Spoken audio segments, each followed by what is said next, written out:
Olá, seja bem-vindo ao canal Falando sobre Ética e eu sou o comandante Ricardo.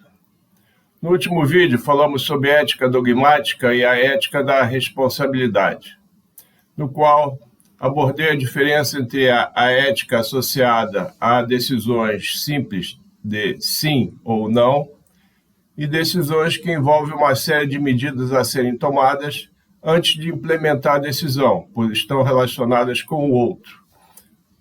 Por isso, envolve a responsabilidade. Assunto contido no capítulo 1 do meu livro Ética, Poder e Corrupção, disponível gratuitamente no site da Atena Editora de Ponta Grossa, do Paraná, cujo link está disponível na página inicial desse canal. Então, vamos lá. No vídeo de hoje, falaremos sobre ética em grupos profissionais. Quando as pessoas se reúnem, formando um grupo permanente, por razões profissionais, normalmente significa que elas têm a formação e objetivos em comum em vista. O principal, certamente, será o de proporcionar coesão a esse grupo. O resultado desejado é fazer com que haja homogeneização de procedimentos, o que propiciará ao grupo adotar os mesmos padrões éticos ao praticar suas condutas, orientadas por códigos específicos. É o que acontece, por exemplo, em grupos profissionais de advogados, médicos, engenheiros, contadores e muitos outros. Trata-se de um grupo que, além de adotar padrões rígidos, éticos, disciplinares, age em conjunto, de forma ordenada, para produzir eficiência e eficácia em suas ações, tendo como resultado uma conduta uniforme, cujo o efeito imediato é o ganho em eficiência e eficácia, e, consequentemente, o resultado final será obter a confiança da população para os seus profissionais. Relembrando que a confiança é um fator decorrente principalmente da postura profissional e ética, e que é difícil de obter e fácil de perder. Quando um grupo profissional é digno de confiança, a consequência é angariar poder. Esse poder não é aquele atribuído a uma pessoa por meio de um cargo eletivo ou por nomeação. É o poder que surge em razão de uma soma de comportamentos precisamente orientados para um fim, determinando, por meio de lideranças competentemente exercidas e de códigos de conduta bem elaborados, seguidos coerentemente. Quando esse fenômeno ocorre, com um povo, o poder será ilimitado, pois saberá escolher representantes éticos em que pode confiar. Com a adição da disciplina, o poder gerado será permanente, porque é a disciplina que gera o foco no objetivo e a consolidação daquilo que já se conseguiu, abrindo a possibilidade de avançar mais. O resultado desse trabalho é respeito, credibilidade e projeção. Os grupos profissionais que voluntariamente adotam normas de conduta de modo a estabelecer um padrão ético para a sua profissão e adicionam a disciplina a essa equação, exponenciam a sua força e influência. Essas regras também servirão para orientar o comportamento daqueles que ingressam no grupo. Ao ingressar no grupo, cada um de seus membros passou a considerar aqueles procedimentos como verdadeiros e devem ser seguidos. Trata-se de regras de comportamento, para que os componentes do grupo tenham, em tese, uma conduta padrão, alinhada com objetivos estabelecidos no seu âmbito de atuação, cujo resultado esperado é prover eficiência para ele.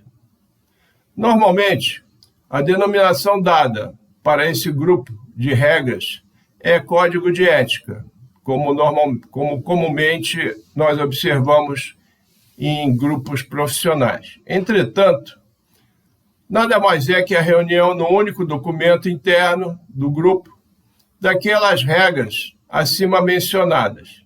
Considero, assim, essa expressão um tanto equivocada. Na minha opinião, a denominação mais adequada é código de conduta. Ocorre que se confundem os procedimentos reunidos num documento, que são uma orientação de como proceder, com os comportamentos pautados pela ética. Uma pessoa que cumpre todas as normas de conduta pré-estabelecidas para uma profissão não pode exatamente ser chamada de uma pessoa ética. Não necessariamente. A ética está relacionada com as virtudes, os valores, o caráter, o dever, a responsabilidade pelas consequências das ações, como mostraram os estudos dos eminentes filósofos já apresentados aqui nesses vídeos que eu faço. Para Hans Jonas, condutas constituem orientações para que sejam seguidos determinados procedimentos frente a determinadas situações, por pessoas de determinado grupo no desempenho de suas ações diárias. O termo ética não deve ser associado especificamente com a consecução de ações seguindo um padrão.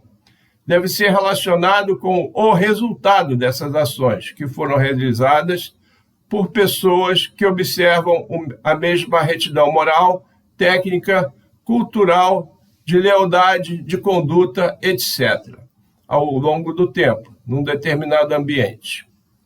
Assim, a ética é resultado, e não a ação em si.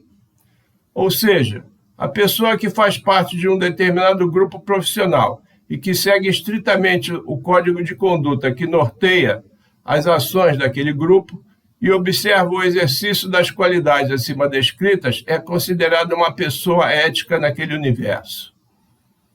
Por essa razão, a expressão código de conduta, semanticamente, está mais adequada do que a expressão código de ética. Os códigos de conduta, entretanto, não devem ser rígidos a ponto de serem dogmáticos. Devem ter flexibilidade para que cada profissional tenha campo para pôr em prática os seus valores individuais e aprimorar-se, construindo sua própria reputação. Além disso, devem ser constantemente atualizados, de modo a acompanhar as mudanças na sociedade e que estejam sempre sintonizados com a realidade social em que se vive. Assim, verifica-se que o comportamento ético é o resultado e não a regra, que deve ser obedecida porque isso é conduta. A ética é a consequência da boa conduta, desempenhada por uma pessoa ao longo do tempo.